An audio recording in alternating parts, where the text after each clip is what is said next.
Naam, mwana michezo wa Seba Sport, karibu sana katika michezo ripoti, na mimi ni ripota yako Seba. Nipo hapa kukupa ripoti za kimichezo.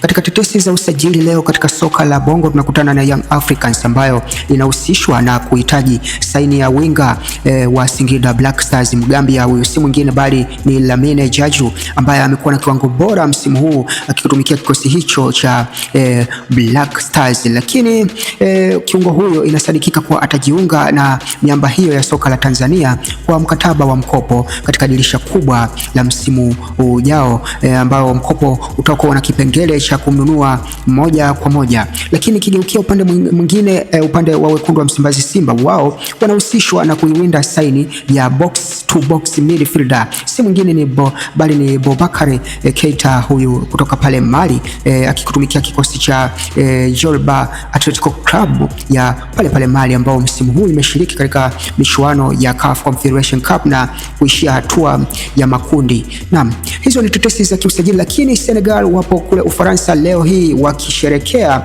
taji lao la AFCON, wakicheza mchezo wa kirafiki dhidi ya Peru, licha kwamba CAF imewataifisha kombe hilo kwamba hawakustahili kushinda hilo kombe kwa kuvunja kanuni kadha wa kadha zilizotajwa na kuwakabidhi Morocco, lakini Senegal wao wanasema Afrika nzima inatambua kwamba wao ni mabingwa na wapo Ufaransa kusherekea ubingwa wa AFCON. Maoni yako ni yapi? Usisahau kusubscribe Seba TV YouTube, lakini usisahau kufollow Instagram Seba_sport, lakini Facebook pia Seba_sport. Asante, uwe na wakati mwema.